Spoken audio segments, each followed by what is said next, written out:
Bonsoir chez vous et bienvenue à ce 3 minutes de Calac TV. Pour ce nouveau hit des platines de la semaine, le clip vidéo intitulé Sousata du chanteur guinéen Amaza est dans la sélection de DJ Fest Maka. Dans sa rubrique Afro Club de RFI, ce sont entre autres les titres de K2, Onyx, Crew et Black Manu, Siliki Diabaté, Teni, Ekon pour ne citer que. Amaza, la nouvelle sensation afro-urbaine en Guinée, dévoile Sousata. Amaza, l'un des membres du groupe Amatala, est en train de se faire une place au soleil en solo. Après le succès retentissant de son premier titre, Le Goût est mélangé, plus de 2 millions de vues sur YouTube. Il tente sa chance à nouveau avec Sousata. Cette chanson est une véritable pépite excellente pour cette rentrée. Amata nous transporte dans une douce ambiance chaleureuse écrite en pulaar et en soussou. Sa voix qui particulièrement s'accorde à l'interprétation de cette parole successive. Le clip en remet en couche car on peut y avoir la complicité de deux principaux personnages. Une ode de l'amour vu le succès d'Amaza en solo. Le public est en droit de se demander si le duo Amatala est toujours d'actualité et quelle que soit la direction qui prendra sa carrière. Une chose est sûre, Sousata est la preuve supplémentaire du talent d'Amaza. Alors laissez-vous emporter à commenter RFI.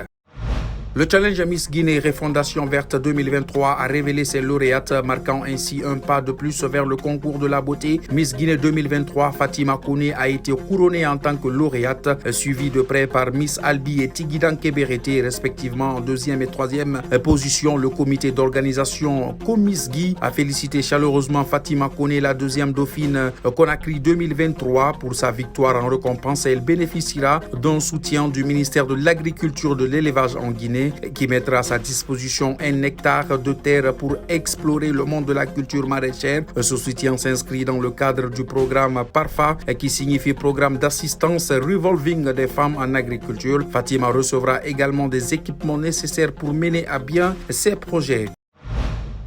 L'univers de la musique reggae a toujours été le reflet des luttes et des aspirations de ceux qui l'a créé. L'artiste guinéen Suleiman Boukara, mieux connu sous le nom de Lyricson, est un exemple vivant. Lyricson a attiré l'attention grâce à son talent musical, mais aujourd'hui, il se bat pour faire entendre sa voix à travers les réseaux sociaux. La raison, son projet musical tant attendu Africa Dream est actuellement bloqué à la suite d'un différend avec une maison de production ivoirienne. Tout a commencé par une publication sur les réseaux sociaux où Lyricson exprimait ses frustrations quant à la finalisation et à la sortie de son album Africa Dream. Cependant, il est rapidement devenu évident que ce différend allait bien au-delà de simples désaccords artistiques. L'artiste guinéen se trouve désormais en justice pour régler un litige qui l'oppose à une maison de production dont il a choisi de faire taire le nom pour l'instant. Face à cette impasse, l'auteur du titre Night and Day a décidé de prendre son destin en main en proposant de rembourser intégralement l'investissement de la maison de production dans son projet Africa Dream, soit une somme de 21 000 €. Un accord avait été conclu et il est déjà prêt à verser un premier acompte de 6 000 €. Selon l'artiste, la maison de production maintient la licence et refuse de libérer son projet. Face à cette situation, Lyricson a lancé un appel à l'aide à ses fidèles followers en les invitant à précommander son album en ligne. Et cette démarche lui permettrait de réunir des fonds nécessaires pour rembourser d'un seul trait la maison de production et enfin voir son album sortir dans les bacs. Fini ce 3 minutes. Merci à tous de l'avoir suivi.